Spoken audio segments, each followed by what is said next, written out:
મિત્રો તમને જણાવી દઉં કે આધાર કાર્ડ સાથે ડોક્યુમેન્ટ અપડેટ કરવાની સરકારશ્રી દ્વારા તારીખ જાહેર કરી હતી તે 14 સપ્ટેમ્બર 2024 હતી, પરંતુ એ આગળ વધારી અને 14 ડિસેમ્બર 2024 સુધીમાં તમે આધાર કાર્ડ સાથે પોતાના ડોક્યુમેન્ટ અપડેટ કરી શકો છો। હવે આ ડોક્યુમેન્ટ કોને અપડેટ કરવાનું, તો કે જેમને આધાર કાર્ડ કઢાવેલા 10 વર્ષ પૂર્ણ થઈ ગયા હોય તેવા વ્યક્તિઓ, પ્લસ તમને આ પ્રકારનો જો મેસેજ આવેલો હોય તો તમારે આધાર કાર્ડ સાથે ડોક્યુમેન્ટ અપડેટ કરવાના છે। પ્લસ તમે આધાર કાર્ડની વેબસાઇટ પર लॉगिन થાઓ અને તમારા लॉगिन થાઓ ત્યાં ઉપર રેડ અક્ષરે લખેલું કે તમારા આધાર કાર્ડ અપડેટ મારે આધાર કાર્ડ સાથે ડોક્યુમેન્ટ અપડેટ કરાવવા જરૂરી છે, તો તમારે ફરજિયાત તમારે આધાર કાર્ડ સાથે ડોક્યુમેન્ટ 14/12/2024 સુધી પહેલા તમારે ડોક્યુમેન્ટ અપડેટ કરવાના છે। તો તમે આવું ન કરો તો તમારું આધાર કાર્ડ ઇનએક્ટિવ થઈ જશે અને આપણને ખબર છે કે આપણું આધાર કાર્ડ દરેક જગ્યાએ કામ આવે છે। આપણે બેંક સાથે આપણું આધાર કાર્ડ લિંક હોય છે, કંઈ આપણે એડમિશન લેવું હોય અથવા તો આપણે કોઈ જગ્યાએ પુરાવા તરીકે રજૂ કરવું હોય તો આપણું આધાર કાર્ડ જરૂરી છે।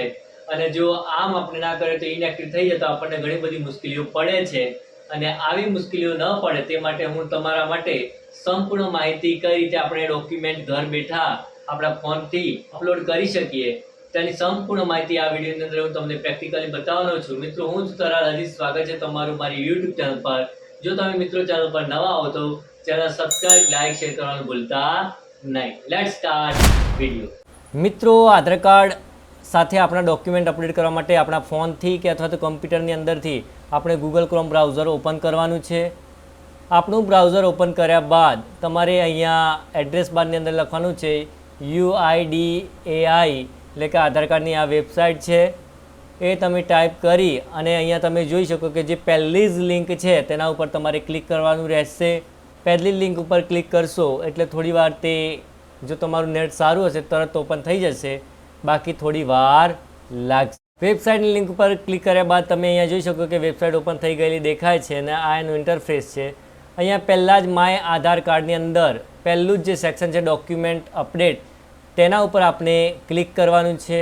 ક્લિક કરીશું એટલે આપણું પેજ રીડાયરેક્ટ થશે માય આધાર ઉપર અને અહીંયા તમે વાંચી શકો કે update document support of identity and address free till 14/12/2024 સુધી ફ્રી છે, ત્યારબાદ તમારી જોડેથી પૈસા લેવામાં આવશે। હવે અહીંયા આપણે ક્લિક ટુ સબમિટ ઉપર આપણે ક્લિક કરવાનું છે। ક્લિક ટુ સબમિટ ઉપર ક્લિક કરશો એટલે ફરીવાર પેજ રિફ્રેશ થશે। પેજ રિફ્રેશ થઈને આવ્યા બાદ અહીંયા તમારે તમારો આધાર નંબર અને બાજુમાં આપેલો કેપ્ચર કોડ નાખવાનો છે। અહીંયા તમે જોઈ શકો કે કેપ્ચર કોડ ને આધાર કાર્ડ નંબર જેવો નાખ્યો એટલે અહીંયા લોગિન વિથ ઓટીપીની જે લિંક છે એટલે કે જે બ્લુ કલરનું જે ઓપ્શન છે તે ઓપન થઈ જાય છે અને જો તમે ખોટો નાખો તો અહીંયા ફરીથી તમે જોજો કે લોગિન વિથ ઓટીપી જે એકદમ ડાર્ક કલરનું આવી જાય છે। તો અહીંયા હું 8 ફરીવાર નાખું એટલે એ ફરીવાર આપણને દેખાશે કે કમ્પ્લીટ આપણે નાખ્યું છે, ત્યાં સુધી એ આપણને લોગિન વિથ ઓટીપીનો ઓપ્શન ખુલશે નહીં। હવે અહીંયા ઓપ્શન ખુલી ગયો છે, આપણે એના ઉપર ક્લિક કરીએ એટલે આપણા જે મોબાઈલની અંદર જે મોબાઈલ નંબર રજિસ્ટર છે તેના ઉપર આપણે ઓટીપી આવશે અને એ ઓટીપી આપણે અહીંયા આ જે એન્ટર ઓટીપી પર ત્યાં નાખવાનો છે અને ઓટીપી નાખ્યા બાદ આપણે લોગિન ઉપર ક્લિક કરવાનું છે। અહીંયા મેં મારો ઓટીપી નાખી દીધો છે એટલે હું લોગિન કરું છું। લોગિન ઉપર ક્લિક કરીશ અને આપણો ઓટીપી સાચો હશે તો આવી કંઈક ઓપ્શન તમને ખુલેલો દેખાશે। અહીંયા તમે જોઈ શકો કે એક વખત લોગિન થાવ એટલે અનેક સેવાઓ આધાર કાર્ડ રિલેટેડ તમને જોવા મળે છે। એમાં પહેલું જ આપણે ડોક્યુમેન્ટ અપડેટ, પછી ડાઉનલોડ આધાર, પછી ઓર્ડર આધાર પીવીસી અને તમે અહીંયા પ્રોફાઇલ પીસ ઉપર ક્લિક કરી અને તમારું આધાર કાર્ડની બંને સાઈડ જોઈ પણ શકો છો। જે તમારો અહીંયા ફોટો આપેલો છે તેના ઉપર ક્લિક કરી અને તમારા આધાર કાર્ડની બંને સાઈડો જોઈ પણ શકો છો કે તમારા આધાર કાર્ડ અત્યારે કેવું છે, એના જે એડ્રેસ, નામ એ ચેક પણ કરી શકો છો। બીજી પણ સેવાઓ તમે જોઈ શકો general, virtual ID, bank seeding status, offline KYC, બીજા ઘણા બધા ઓપ્શન આપણે અહીંયા જોઈ શકીએ છીએ કે આધાર કાર્ડ કઈ રીતે પીવીસી કાર્ડ મંગાવવું। પરંતુ આજે આપણે જોવાનું છે કે ડોક્યુમેન્ટ અપડેટ એટલે કે આધાર કાર્ડ સાથે જે સરકારશ્રીએ જાહેર કર્યું છે કે 14/12/2024 સુધી ડોક્યુમેન્ટ અપડેટ કરવાનું, તો તે જોવાનું છે। તો તેના ઉપર આપણે ક્લિક કરીએ। હવે તેના ઉપર ક્લિક કરશો એટલે તમને આ પ્રકારનું કંઈક વિન્ડો દેખાશે અને ત્યાં તમને ફરીવાર લખેલું this service is free of cost till 14/12/2024 સુધી અને ત્યાર પછી આપણે અહીંયા નેક્સ્ટ ઉપર ક્લિક કરીશું હવે નેક્સ્ટ ઉપર ક્લિક કરીશું એટલે કે કઈ રીતે પ્રોસેસ કરવાની છે તે અહીંયા માહિતી આપેલી છે, જે આપણે આગળ પ્રેક્ટિકલ રીતે જોવાના છીએ. અને ફરીવાર નેક્સ્ટ ઉપર ક્લિક કર્યા બાદ તમને તમારા આધાર કાર્ડમાં જે નામ છે, તમારી જે બર્થ ડેટ છે, તમારું જે એડ્રેસ છે તે તમને અહીંયા દેખાશે, તે યોગ્ય છે કે નહીં એ બરાબર ચેક કરી લેવાનો. અને તમે જે અહીંયા ડોક્યુમેન્ટ અપલોડ કરો છો તેનાથી તમારા જે એડ્રેસ કે નામમાં કંઈ ફેરફાર થવાનું નથી. આનાથી ફક્ત તમે રીકેવાયસી થાય છે કે તમે આધાર કાર્ડની જે સેવાઓ છે તે તમે ફરીથી ઉપયોગ કરી શકશો. તો અહીંયા ડરવાની જરૂર નથી કે મારા ડોક્યુમેન્ટ સાથે અને આધાર કાર્ડ સાથે માહિતી મેચ નથી થતી, તો એ ફક્ત રીકેવાયસી કરવાની છે. તો એનાથી કંઈ આપણા એડ્રેસ બાર ઉપર કે નામ ઉપર ચેન્જીસ આવવાના નથી. તો અહીંયા આપણે ટીક માર્ક કરીએ અને ટીક માર્ક કરી અને પછી આપણે નેક્સ્ટ કરીએ. તો નેક્સ્ટ જેવું ક્લિક કરશો એટલે અહીંયા આ રીતનું પેજ તમને દેખાશે કે ગાઈડલાઇન ફોર અપલોડિંગ ડોક્યુમેન્ટ, એટલે કે આ જે ફાઇલ છે તે 2 MBથી ઓછી હોવી જોઈએ, 2 MBથી વધુ ના હોવી જોઈએ. જે તમે ફોનથી ફોટો પાડીને અહીંયા સીધો અપલોડ આપણે કરવો તો એ પણ કરી શકીએ. ત્યારબાદ ફોર્મેટની અંદર વાત કરીએ તો JPG ફાઇલ, PNG ફાઇલ અથવા તો PDF ફાઇલ હોય તો તમે અહીંયા અપડેટ કરી શકો છો. જે આપણે ફોનથી ફોટો પાડીએ છીએ તે JPG ફાઇલ જ હોય છે, તે એટલે આપણે ફોટો પાડીને તે સિલેક્ટ કરીને આપણે અહીંયા અપલોડ કરી શકીએ છીએ. ત્યારબાદ PNG ફાઇલ કે PDF ફાઇલ પણ અહીંયા અપલોડ કરી શકીએ છીએ. તો અહીંયા પહેલું જે ડોક્યુમેન્ટ છે તે આપણે please upload proof of identity, એટલે કે આપણું જે આઈડેન્ટિટી કાર્ડનું જે છે તે ડોક્યુમેન્ટ અપલોડ કરવાનું છે.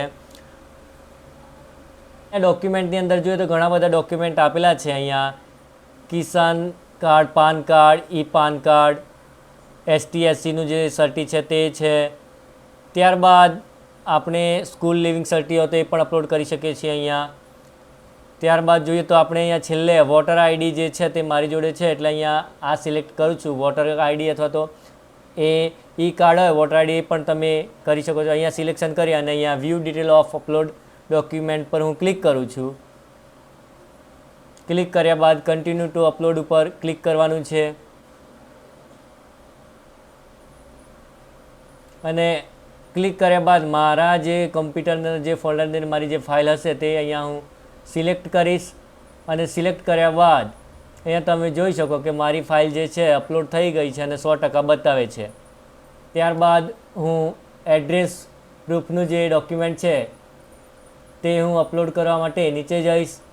હવે અહીંયા તમે ફરીવાર અહીંયા ક્લિક કરવાનું છે કે આની અંદર કયા કયા ડોક્યુમેન્ટ આપણે અપલોડ કરી શકીએ. તો આની અંદર એ તમામ ડોક્યુમેન્ટ આપણે અપલોડ કરી શકીએ છીએ કે જે પહેલાં ભાગમાં હતા, પરંતુ અહીંયા રેશન કાર્ડ અને વોટર ID કાર્ડ કે પછી બેંક પાસપોર્ટ, જે બેંકનું જે સ્ટેટમેન્ટ હોય એ પણ તમે અપલોડ કરી શકો છો. પરંતુ અહીંયા ફરીથી હું વોટર IDથી જો મારે અપલોડ કરવું હોય તો એ પણ કરી શકું છું ને એનાથી જ હું ફરી એડ્રેસ પ્રૂફ પણ તે જે છે તે આપીશ.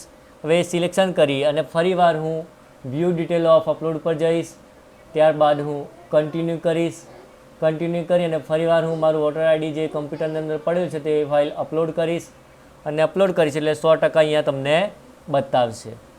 ત્યારબાદ તમારી બંને ફાઇલ અપલોડ થઈ જાય એટલે અહીંયા જે આપણી જે આઈ હિયર બાય જે ઓપ્શન આપેલું છે એટલે કે આપણે સંમતિ સ્વીકારવાની છે તેના ઉપર હું ટીક માર્ક કરીશ અને ટીક માર્ક કરી અને હું અહીંયા નેક્સ્ટ પર ક્લિક કરીશ. નેક્સ્ટ ઉપર ક્લિક કર્યા બાદ ફરીવાર હું કન્ફર્મ કરી અને ઓકે આપીશ. તમે નેક્સ્ટ ઉપર ક્લિક કરશો એટલે થોડી વારમાં પેજ રિફ્રેશ થશે અને તમને અહીંયા એક મેસેજ આવશે, the deer resident this service is a free of cost 14/12/2024. એટલે કે અત્યારે આ ફીની ભરવાની જે પ્રોસેસ જે છે એ છે, પરંતુ અત્યારે આપણે 14/12/2024 સુધી ફ્રી છે. એટલે અહીંયા આપણે સબમિટ ઉપર ક્લિક કરીશું. જેવું તમે સબમિટ ઉપર ક્લિક કરશો એટલે એસ્ટિમેટ ટાઈમ 15 સેકન્ડની અંદર લખાઈને આવશે અને એ પૂર્ણ થાય એટલે તમારું અહીંયા રાઇટ ક્લિક થઈને આવશે અને તમે જે અરજી કરી છે ડોક્યુમેન્ટ અપડેટ માટે, જે અહીંયા ટ્રાન્ઝેક્શન સ્ટેટસ સક્સેસ અને પેમેન્ટ ડિટેલ, જો કે આપણે 1 રૂપિયા પણ અહીંયા ચૂકવવાનો નથી અને એની તમે પ્રિન્ટ પણ ડાઉનલોડ નોલેજ પ્રિન્ટ જે છે તે પણ કરી શકો છો અને એ પણ તમે અહીંયા જોઈ શકો છો કે જે તમારી રિક્વેસ્ટ છે તે તમે અહીંયા ડાઉનલોડ થઈને આવી ગઈ છે. અને તમારે જો એ કંઈક સ્ટેટસ જોડાવવું હોય તો આ SRAN એટલે કે સર્વિસ રિક્વેસ્ટ નંબર પર તમે જોડાવી પણ શકો છો. તો આમ એકવાર તમારું સક્સેસફુલ આવી જાય ત્યાર પછી તમારું જે આધાર કાર્ડનું જે ડોક્યુમેન્ટ અપડેટ છે તે સક્સેસફુલ થઈ ગયું છે અને તમે આધાર કાર્ડ કોઈ પણ રૂકાવટ વગર તમે જે આધાર કાર્ડની સેવાઓ છે તે તમે અહીંયા ઉપયોગ કરી શકો છો.